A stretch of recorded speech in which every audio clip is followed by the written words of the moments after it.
I have a lot of things I want to get off my chest. Well, enough is enough, and it's time for a change. Finally, The Rock has come back. I hate this idea that you're the best. And if you're not down with that, we got two words for ya! I'm the best in the world. I fight at WrestleMania for the very, very small percentage of people that walk this planet and say I am proud to be, I'm sorry, a professional wrestler. Oops, I'm breaking the fourth wall. It's Podcast of the Immortals with your hosts, Matt Bush and Jimmy Bellamy. Yes, yes, yes, yes, yes, yes, yes, yes, yes. Give it to me, Bryan. Oh, Daniel Bryan. Give it to me, Bryan. Daniel Bryan. Like I said, he and Santa are going to form a tag team, and they'll be called Daniel Brain. Daniel Bryan. I don't know if that's in the works, but Wait and see. Yeah. Oh my God, this is an exciting time for Podcasting Immortals. OMG lol. If any of you follow us on the gram, that's what I'm calling it these days, or on, well, we don't have the gram. It's my gram account, my Instagram account. Or if you follow us on Twitter, we have new equipment, microphones, sound mixer, your cute laptop. We're ready to rock. My sexy voice. Right now, Your beautiful eyes. We've got our headphones and earbuds in. We got our awesome mics. I'm so excited. This is I've been waiting for this day since like 4 days ago. Yeah, this is pretty sweet. Yeah. So it's our first episode with the new mics and new equipment, our 57th episode overall. Yes, episode 57 of Podcasting Immortals. For those of you who don't know, I'm Matt Bush. I am Jimmy Bellamy, and I'm glad you mentioned that because we may have some new listeners. We get new Twitter followers, new Facebook followers, people checking in with us that we've never seen before or heard from. So if you're new to the podcast or relatively new, we're a couple dudes in Duluth, Minnesota who love wrestling.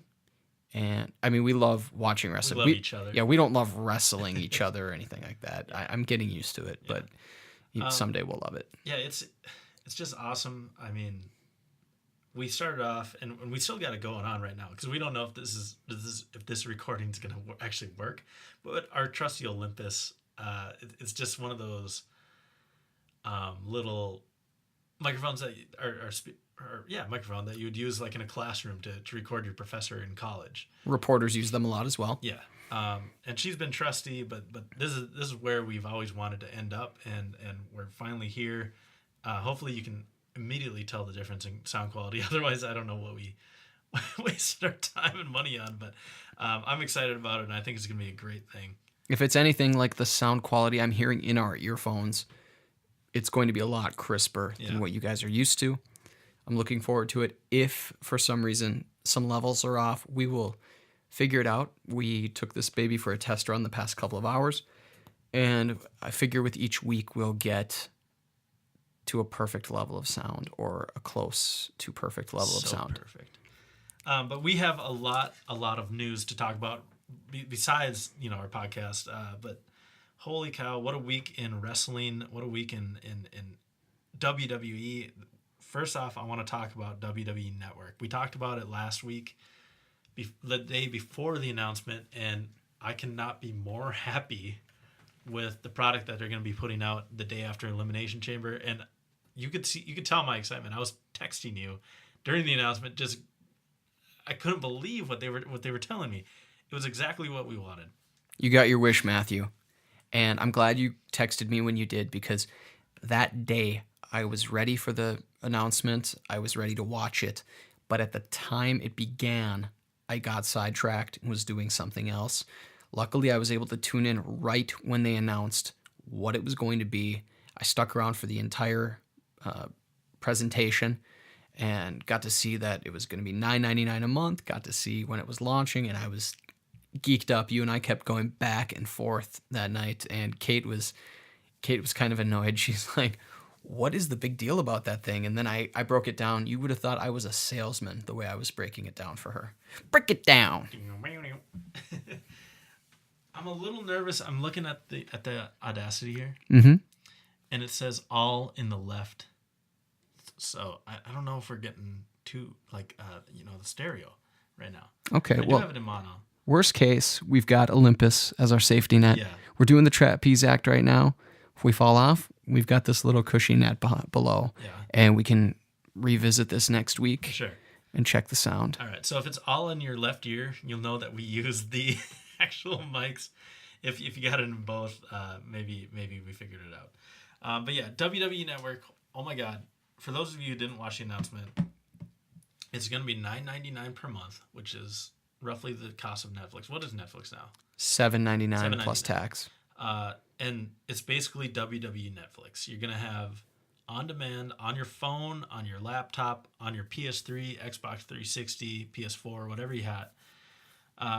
Kindle Fire. It's going to Android devices. On demand content. They added new shows, including Legends House, which is like the real world with WWE legends like Roddy Piper and whoever else was. Which they recorded like 3 years ago. Yeah, because they had grand plans for this network long ago, but. They're lucky none of those guys died in the interim. Yeah, that's true. They have the Monday Night War, which it looks like a show that's going to be recapping what happened during the Attitude Era, during the Monday Night Wars, which is what I had always heard, but they call it Monday Night War. Going back and forth between WCW, ECW, and WWF at the time. They're going to have some other shows. What was the other shows? Countdown, which gives it to the fans where you vote on different like best entrance, best superstar, kind of what we did in the beginning of our show. Which I'd like to revisit. It's funny you say that. I looked back on our original podcasts trying to find our start date. Our first podcast was February 12th, 2013. The day before my birthday. Yeah. So because we recapped the February 11th Raw and we posted on the 12th. Nice. And I looked back on those and I saw the summary of each episode and I thought, oh man, yeah, we should go back to doing our top 10s. We kind of got away from got away from that. And I dropped the ball on that because you were great with that and I kind of got lazy and lackadaisical, but we will get back to that and do it. Yeah, and those were always super fun lists and I enjoyed writing those articles when we put them up and stuff. So now that we're back on the beat, we'll definitely do that. Especially Road to WrestleMania starting. We can talk about WrestleMania and I love WrestleMania talk. But they also have the most exciting thing to me is that we're gonna get back episodes of Monday Night Raw, Monday Nitro, and ECW completely back. Sorry, I'm losing my headphones here. Because I'm losing my sight. Oh, there we go. Is that it? Maybe. I think because it's changing in my ear too. Yeah, weird. I think it's from that. Oh, there, it feels better. Now it doesn't. Now it's wonky. Well, whatever. Okay, there we go. It's a good thing we got Olympus, baby. That sounds good. Okay, and then so we can literally go back and watch an episode from September 7th, 1997, like right before Survivor Series with the screw job, and see what exactly was going on between Brett and Shawn. You can see Stone Cold in ECW. You can go back and watch all that episodes. The entire back catalog isn't going to be on right away, but they basically said the entire Attitude Era will be accessible right away, which is awesome. They also have all the old pay-per-views from all the big companies as well. And the biggest news for the casual fan is that every single pay-per-view will be available for free, included in the package, starting with WrestleMania 30. I can't wait. For $10 a month, you get every pay-per-view instead of paying $55 to $70 for an HD version. Yeah. I can't wait. Everything will be in 720p. You can stream it. We'll have our parties as usual. I can't think of any reason to not get this, even if you are the casualist of casual fans. It's so worth the money. And I think the most exciting thing about this is you are going to see other companies taking a nod Taking a nod, is that the term? I don't know what you're. I can't think of it. Taking a page out of WWE's book, if I can throw in a cliche, exactly, I do know. That's the greatest thing. Taking a cue from them or whatever. Yeah. I can't wait to see where this takes us television-wise. But for me as a wrestling fan, that I can take this anywhere now, that if I'm killing time somewhere and I've got my phone, I can watch WWE content, and we get to watch it uncensored. WWE is not going to hide Chris Benoit. It's not going to hide... Huge. Not going to hide Jesse Ventura. Not going to hide any of the what would be considered raunchy stuff now of the Attitude Era that you would never see on television Even today. something as simple as the WWF logo won't be blurred out. I don't know if you watched the DVDs. Mm-hmm. They have to. I mean, they had to, but they recently won a ruling that said they can use their old logos. They can say WWF. Yep. Without cutting it out audio wise. What was I always wondered, they were talking about Jesse Ventura. Why did they not want to show Jesse Ventura anymore? I don't know the exact reasons, but WWE distanced itself from him because when he was kind of having that, I don't want to say an issue, but when he was suing everybody and kind of going on his conspiracy theory rants, I think it distanced itself from him. And I don't know if he specifically made threats or anything, but I think that WWE just chose to kind of separate itself from him. Very strange. The road Jesse Ventura has taken through life, from wrestler to governor to conspiracy theorist, is quite the journey he's been on. Mm-hmm. But yeah, I'm so pumped. It debuts on my wrestling weekend, which is turning it out to be. We got February 21st. You're going to be opening for Mick Foley at the Clyde. Tickets are still available. You can go to heavyonwrestling.com. Is that correct? Correct. They're like $25 for a meet and greet ticket. Otherwise, 10 or 15. Yep. You get, I think, $10 and $15 respectively will get you. 10, I think, is just to attend. 15 gets you something else. 15 is like on the floor, and then 10 is in the rafters, like because they have 2 levels there. Yeah. And then 25, you get to actually meet Mick Foley, which is a cool bonus. And of course, our podcasting Immortals own Jimmy Bellamy is going to be opening act for him, so check that out. February 21st, and then February 23rd, so that Sunday, we're going to be heading down to Minneapolis to the Target Center for Elimination Chamber. We got a suite for that. And then the day after is Raw, and then the debut of WWE Network. Holy cow! 10:05 p.m. Central Standard Time, right at the end of Raw. End of Raw, which I assume their first show is going to be the post show, because they're going to do pre and post shows every week for both Raw and SmackDown. Correct. That's going to be fun. They've been doing that on pay-per-views now, which I've liked. They should have like a kind of a Sports Center show almost, I think, too. They're going to have a daily studio show. Yeah. And in the presentation, they said, and soon to come, a daily studio show. So that doesn't sound like it will be ready to start the network, but it will be around. And that's cool with me, too. I'm excited for the pre and post shows, even though we say that the shows can get lengthy and drag on.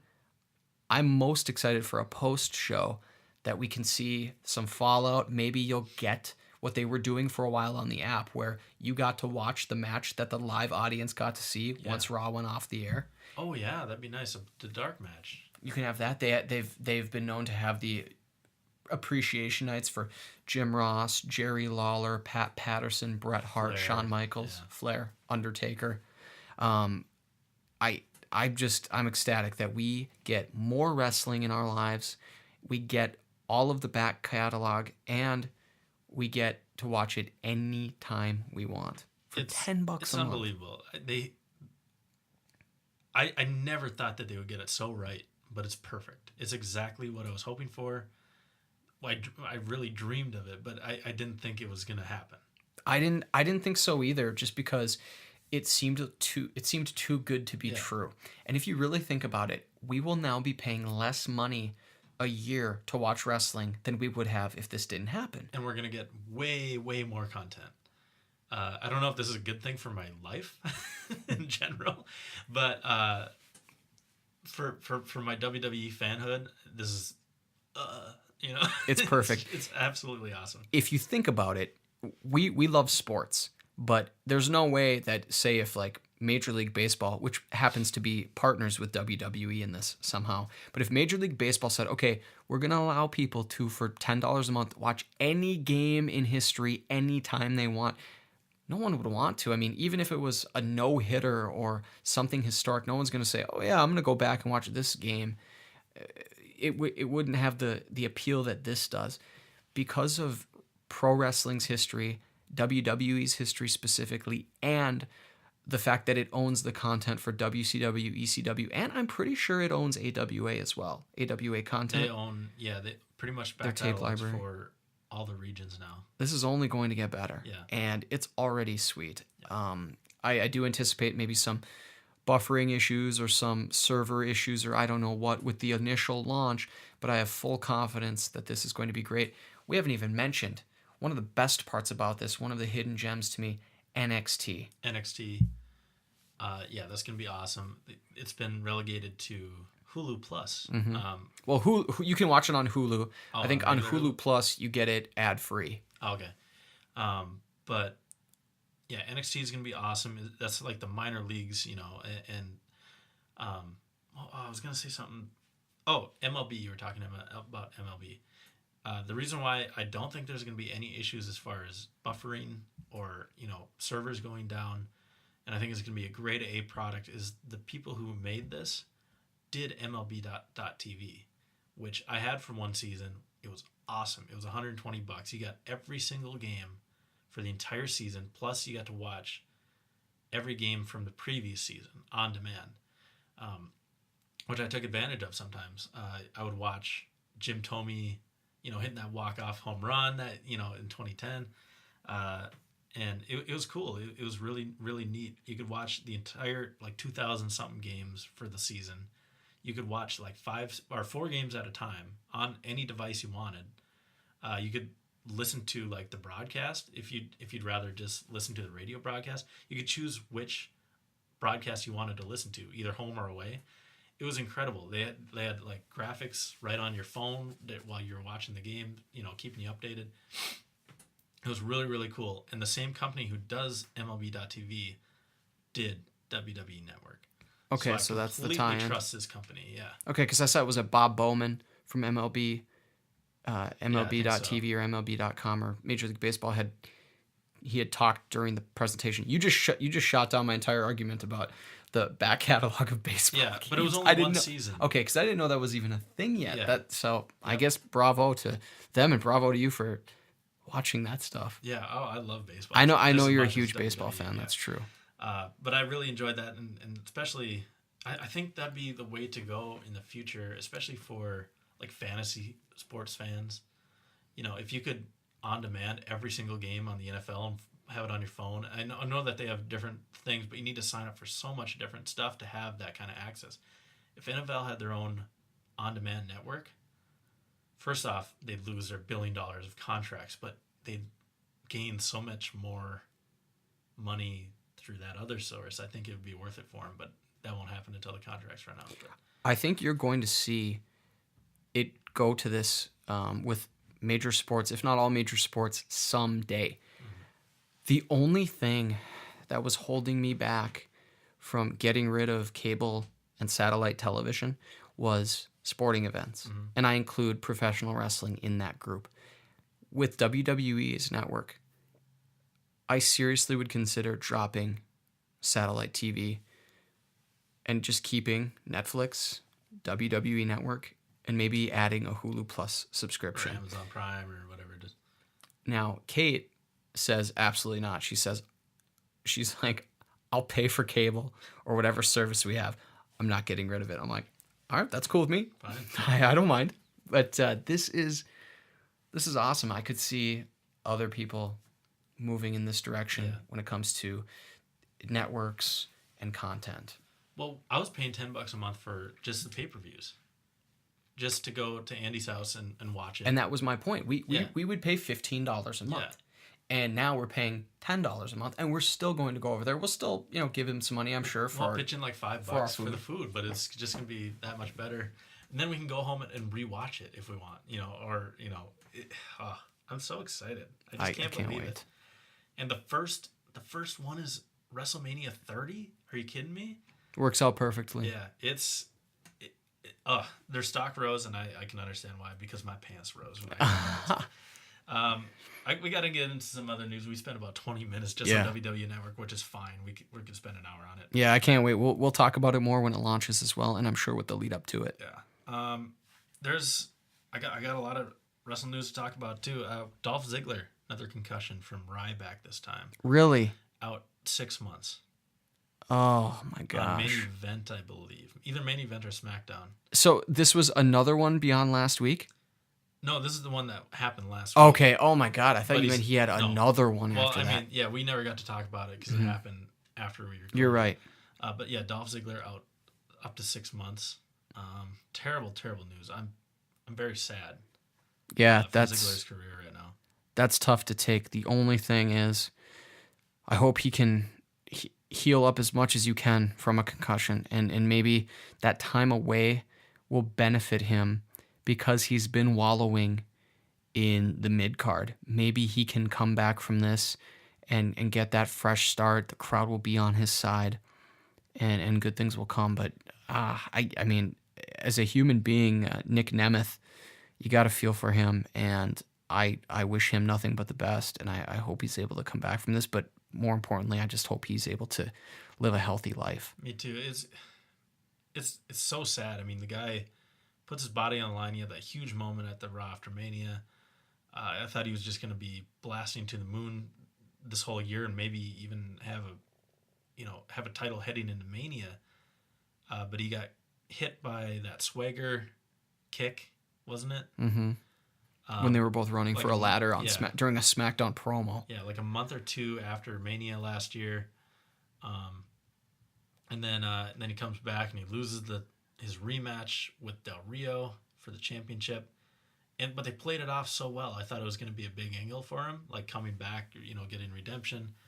Never paid off, and now he's got another concussion on top of it. It's just very, very sad.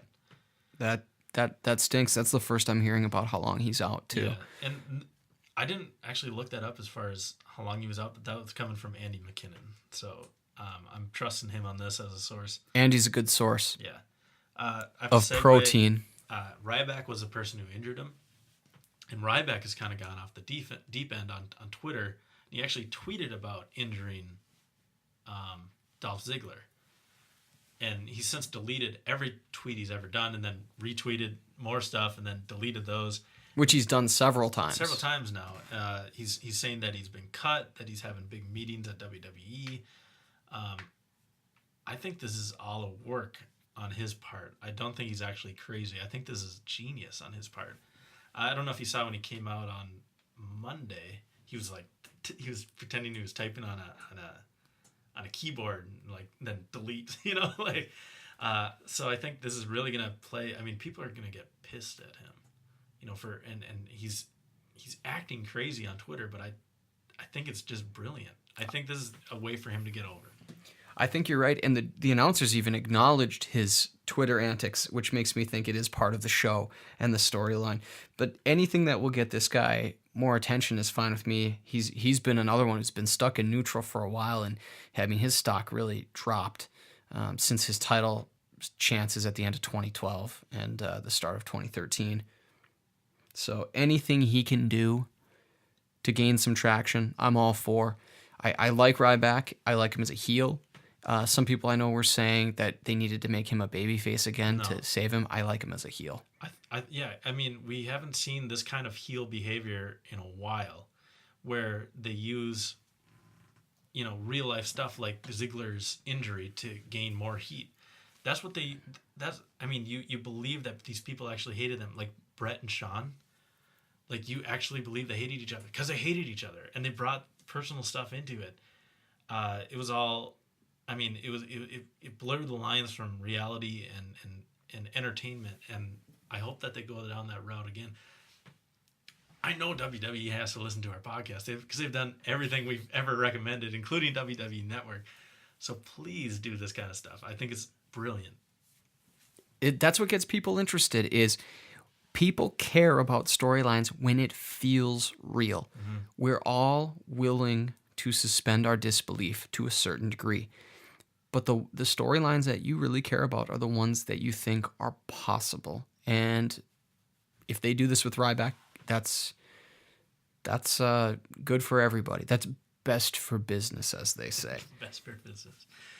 Well, apparently they decided something was really, really good for business, and that's putting the Ultimate Warrior into the WWE Hall of Fame. He was announced as the first member of the class of 2014.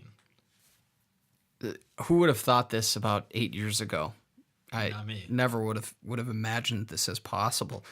But if you think about it, and I was last night when they were announcing him as the first inductee of 2014, the Ultimate Warrior, for me and for so many people my age, is why we love pro wrestling.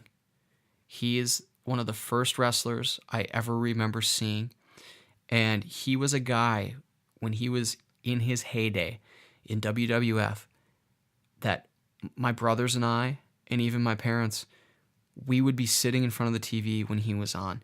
When his music hit, whether it was on Superstars on Saturday mornings, or on All American Wrestling on Sunday mornings, or on Primetime Wrestling on Monday nights, when he was out there, we were glued to the TV. Because people forget, guys didn't come out every week like they do now.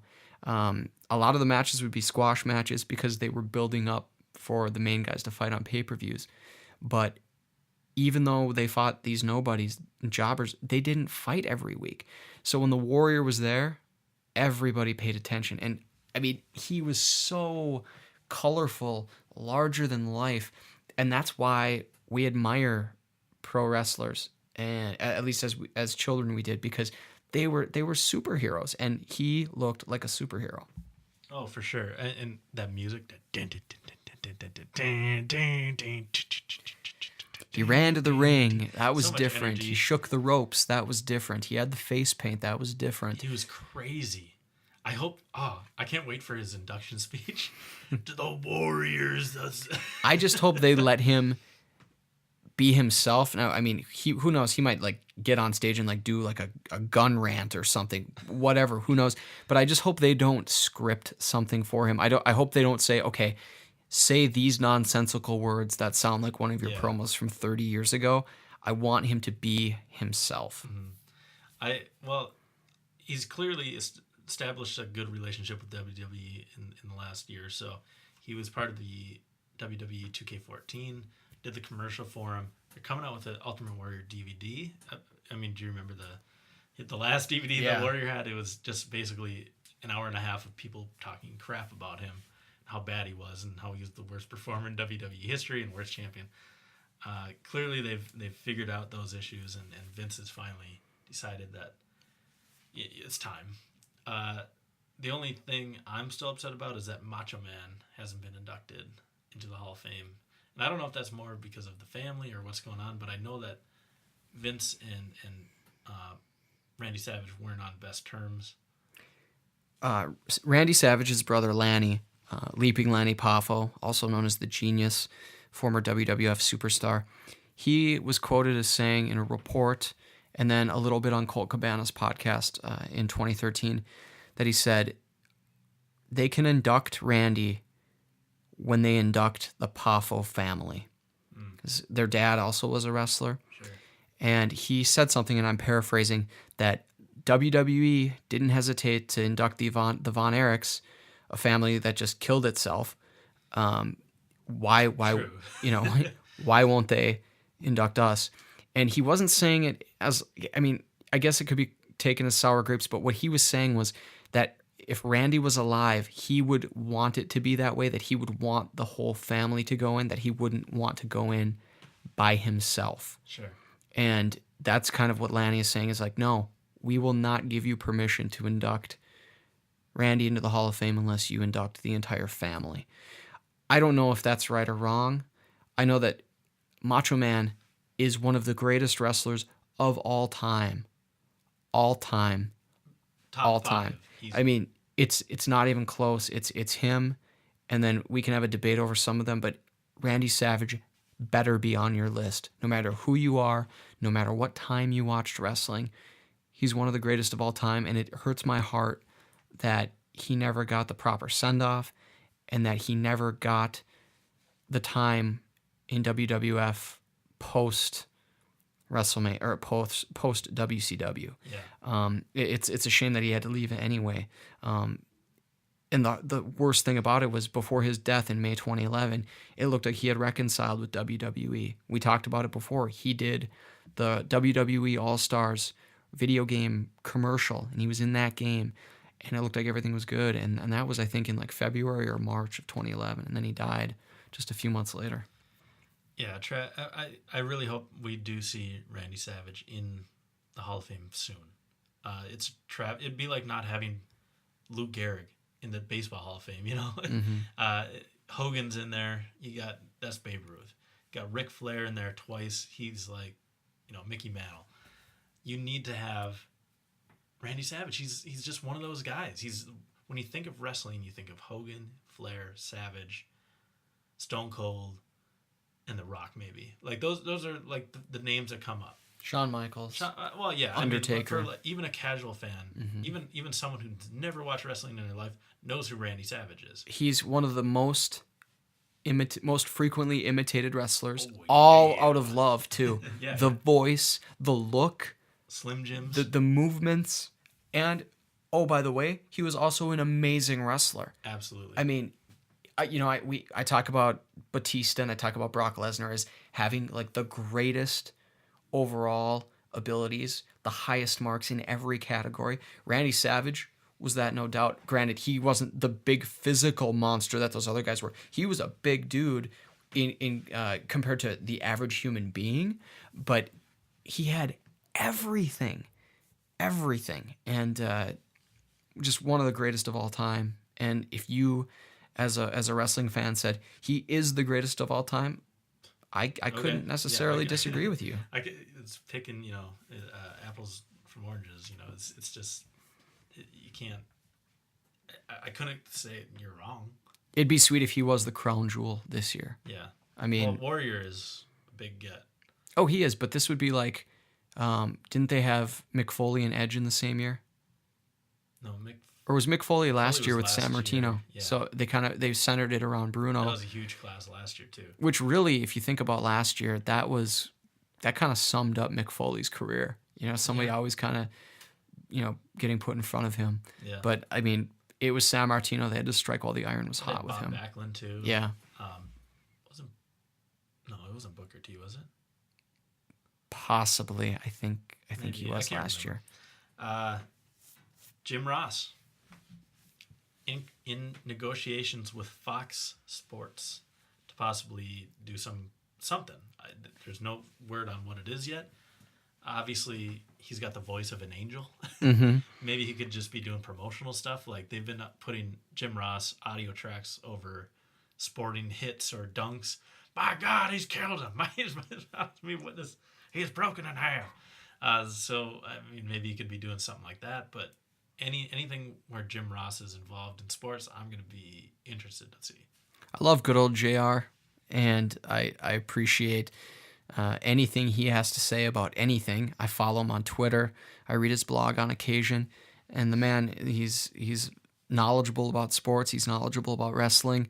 I miss him in WWE. And another interesting Jim Ross nugget is he had noted during the WWE Network presentation that his voice was being edited out of some of the clips that they were showing. Really? Yeah. And I didn't notice it. Maybe I wasn't paying enough attention to notice that Jim Ross was being dubbed over or whatever, but that's interesting if WWE's going that far. Yeah, that's kind of petty on their part. I don't understand it. He's the voice of so many incredible moments. I mean, when you think of the Attitude Era, you put him in there. If you think of Austin, Rock, DX, and I mean DX, I'm not even really talking about Shawn Michaels when I say that. Yeah. You're thinking of Vince McMahon, and really, JR's right up there. Yeah, for sure. Absolutely. One other thing for Wrestle News. Yes. At Elimination Chamber, there's talk of unifying the United States and Intercontinental Championships. That's the right move, And it's even better if Dean Ambrose wins. It could be someone else, because I think that would be an interesting chamber match. I could see them making a chamber match out of that, since you have one main championship now, and the last handful of years they have had 2 chamber matches for the title, right? World Heavyweight Championship and WWE Championship. So, okay, and if they're going to have one last send-off for what I assume will be the U.S. title, and they'll be keeping the IC title, might as well get 6 guys in there. Yeah. Name me your 6. Well, Ambrose and Big E, of course. Damien Sandow, possibly.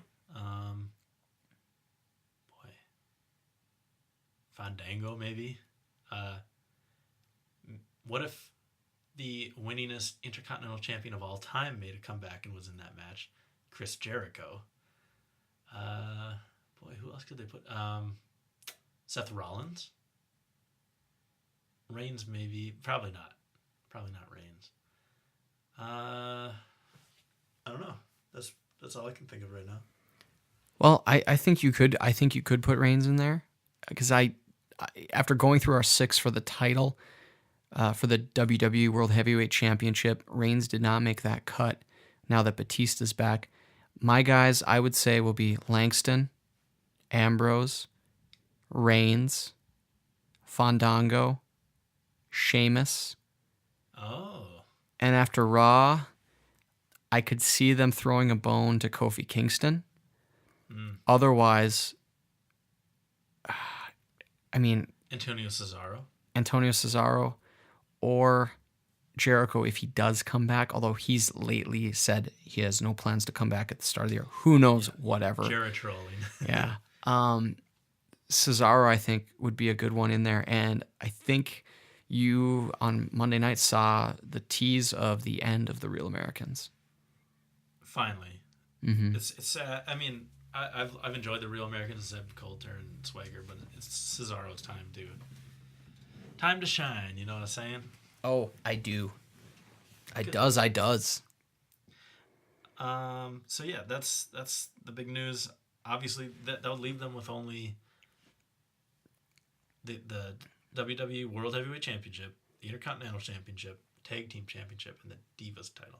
Now they got to change the Divas title to the Women's Championship and bring back like a European Championship or light heavyweight or, cruiserweight, something like that. I think they could introduce a TV title.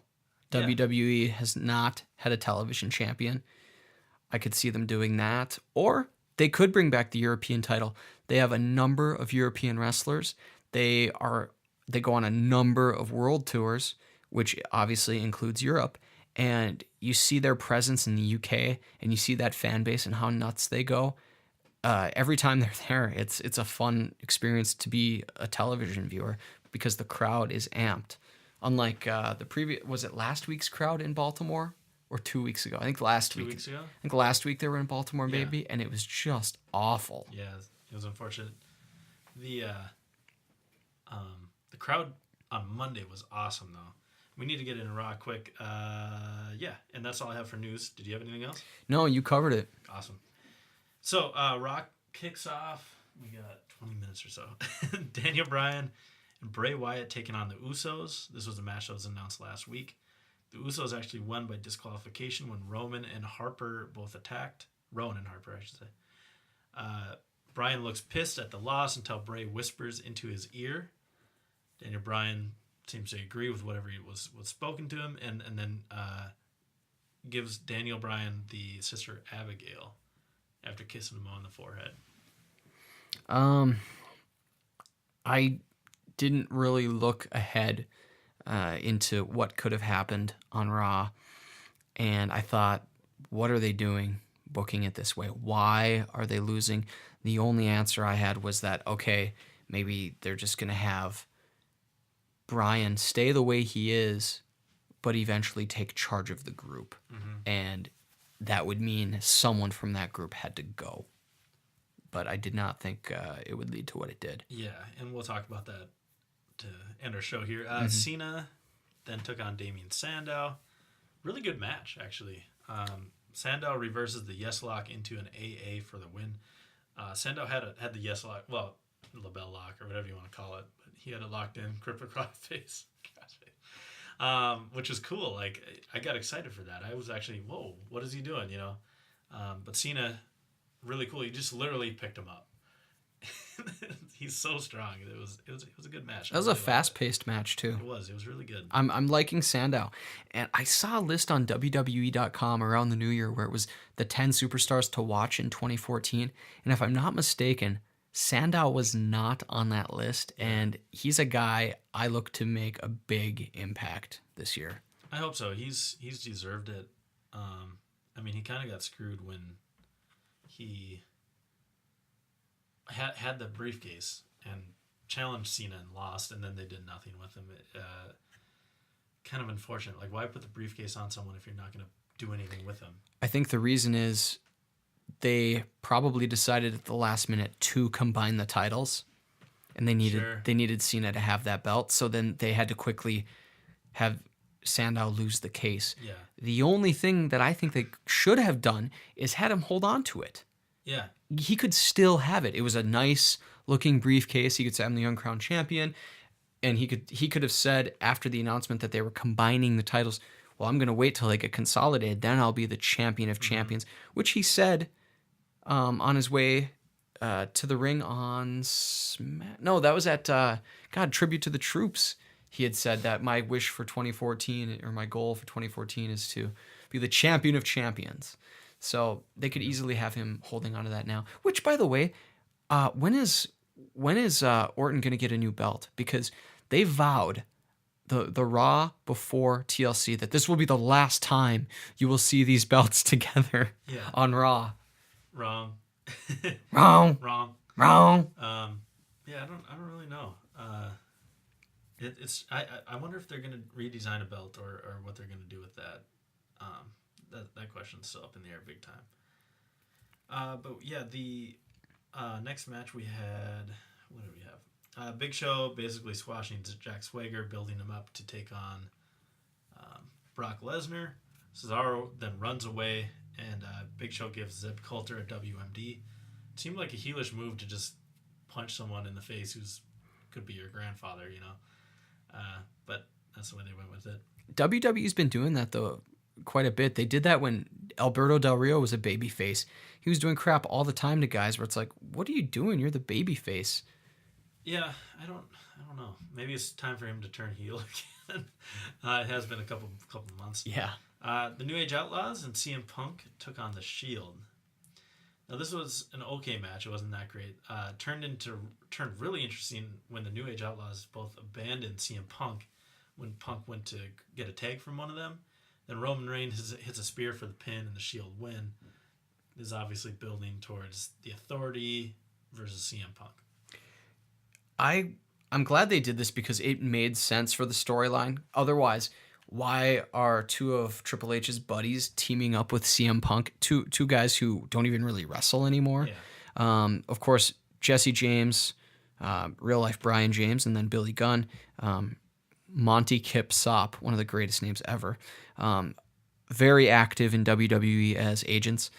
And I hope to see a fallout here where it leads to maybe another match. I don't really need to see Punk versus the Outlaws or whatever, but I hope that the Outlaws are involved in the Authority storyline instead of just like, oh, we did this because our buddy Triple H told us to do this. Now we're going to be off TV. I'd like to see Punk get his against those guys, or I should say they get theirs against Punk, and have it lead up to what, God, I've said for a little while, it could be a Triple H versus Punk match at WrestleMania. I'd like to see it before that because I really would like to see Punk fighting for or with the World Heavyweight Championship at WrestleMania. I really like the idea that the Authority is growing in size, that more people are being added to it, because that's what factions kind of did back in the day.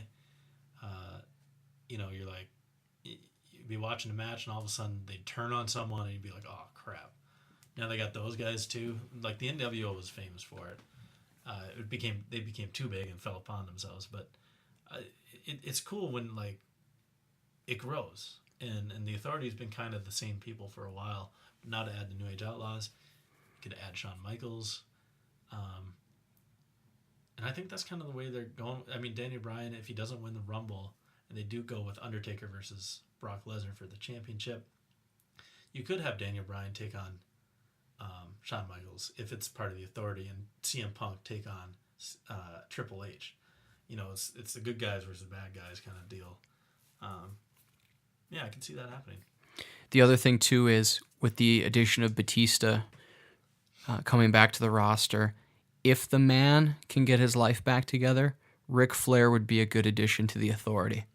Oh, big time. And you could have Batista being the protagonist along with Punk and Bryan and Cena, I guess. Yeah. And then have this Authority, which, although you're made up of a lot of people who don't wrestle, one interesting opinion I saw thrown out on Twitter last night is that we could see Punk and Bryan taking down the Authority with Kane on their side. Yeah, I could see that happening. That'd be pretty damn interesting. Mm-hmm. Kane hasn't wrestled in a long time. He's been wrestling off TV, though. He has. Yeah. In fact, I saw some pictures of him shortly after he had changed over to this corporate Kane. He was wrestling Big Show on one of their tours overseas, and he wore his same outfit, just no mask, which it looked really funny seeing the pictures too. Side note, going back to the new equipment, why do you think it is going only left? Well, we have it at mono. Oh, that would explain it. Okay. So yeah, there's only one track, but hopefully, I mean, I've been watching, like, mine seems a lot lighter than yours. Mm-hmm. You can tell when you talk and when I talk. So I'm hoping that it's not like super loud for a while and then softer. Maybe I should be more quiet. Maybe I don't Maybe know. I should be more We'll quiet. turn your mic down a smidge. Turn it down just a Turn it bit. down and mine up just a smidge. Let's do it. Smidge. Maybe that will help. I That don't sounds know. a little better. We'll find out. I might be talking closer to the mic. That might be why. Maybe you just project better than I do. I don't know, maybe. But you've got the sweet Heil mic. I love that thing. That's cool. It's sweet. And it's so you have like the top. What do you call it? Top talker, top entry. It's whatever. a top projection or something. That's like it. that. And I'm on the side here, so maybe that's providing the difference. Maybe. I don't know. But I guess we'll see. This is all by trial and error. We're taking our first go at this, and it's gonna get better and better. So Yeah, for we sure. promise you that. Absolutely. For sure. For sure. Getting that for sure. AJ and Tamina took on the Funkadactyls. AJ dominated and got the pin. Tamina goes for more, but then Naomi clears house with her booty bumps and booty meat hanging out. So that was good. Looks like they're finally pushing Naomi to where she needs to be. We had Kofi Kingston taking on Randy Orton. And this, holy crap, this was a good match. Kofi wins cleanly. This match felt like it was 45 minutes long. It did feel It was long. unreal how long that felt. But it didn't, like, I didn't really care. I was enjoying the match the entire time. I'm like, okay, is he going to finally just pin him already? And then it all made sense after Kofi pins Orton with an SOS, after an SOS. And then Orton gets pissed off and attacks John Cena's father in the crowd, who's then taken out of the arena on a stretcher after Cena comes in and tries to help him. I knew Kofi was going to win as soon as Kane told Orton that he can take his frustrations out on Kofi Kingston. You knew? I knew they wouldn't sell Kofi out like that. I mean, that'd be ridiculous that you would bury a guy that much. But a clean win? Yeah. I mean, it's going to fuel the frustration that Orton has. That he told the crowd that he was going to give the Authority a piece of his mind last week on SmackDown. He was looking for Triple H and Stephanie on Monday night. That's when he ran into Kane, and Kane made that match against Kingston. Kofi looked great, and the way he reversed that vintage Orton DDT from the middle rope right into his move, and then with the pin, that was a great way to end it. And he looked great in the victory. He really did. That was the shock of the night for me. Well. Yeah, I would say that was a shock of the night because when was the last time Kofi had a clean win over anybody? Other than The Miz, I Other don't than know. Miz, yeah, like, oh. Is that you or me? That was me. I smacked my phone against the thing. For sure. For sure. Code Dust took on Curtis Axel. Or, I'm sorry, And Ryback. Yeah, and Ryback. Cody hits Axel with the Crossroads for the win. It was what it was. Rey Mysterio took on Alberto Del Rio. Once again, Del Rio won with a cross arm breaker. Whatever. But then we had our second appearance of the Usos taking on the Wyatts. This time was in a steel cage. They announced it earlier in the night that this match was going to take place. Kane made the match. Yep. And they said that this way there can be no interference since Harper and Rowan interfered in the first one. Absolutely. They actually locked the cage down with a padlock. And it was Kane who did it. He came down to the ring and applied the padlock, which would allow us to think that he might have something to do with that. He made the match, and he locked the cage. Good match. I love tornado tag matches. Love them. Me too. Now, tornado tag cage matches can get a little difficult because of the lack of space. But this one worked. You saw some guys take some rests, so they lay down off to the side for a little bit, so that would provide a little more room and a little less chaos in the ring, which worked for me. God, they are really, really pushing the Usos, and if you've noticed, they're getting into better shape. If you notice, they're a little leaner than they've been recently. Yeah, or I should say, they're a little leaner recently than they've been a few months ago. I was picking up what you were laying down. Okay, all right. Thanks, Maine. Yeah, they've always looked good, and I like that. They've seen the talent and they know what they have there, and they're not just wasting them. But in the match, the Usos actually won again. Bray goes once again to put Bryan into Sister Abigail after whispering into his ear. Bryan looked absolutely pissed that he lost another match. He hasn't won a match since he turned to the Wyatts family. So he puts into the Sister Abigail, but this time Daniel Bryan pushes him away. Daniel Bryan's chants just explode around this arena. It was awesome. Bray then calls Bryan a coward and attacks Bryan, but Bryan fights back big time. Yes chants going insane. Bryan sheds his overalls, and he lands a flying knee to Bray Wyatt, and then Bryan scales the cage and does the yes chant. Awesome crowd. It was one of the most chilling moments I've gotten is the redemption of Daniel Bryan and a return to the yes chants. It was awesome. I got so excited when I watched this. I had to watch it a couple of times to get the full impact of it again, and it was brilliant. Some might argue that it happened too soon, but if this was the plan all along since Bryan joined the Wyatt family, it's fine to have it happen now. I had said last week that it makes sense that Bryan would destroy the Wyatt family from within, and this is how he did it. He got this cage match on purpose so that he could have Bray Wyatt to himself. He got to do anything he wanted to him to beat him. Beat him down, obviously, not beat him in a match. And the crowd exploded in unison.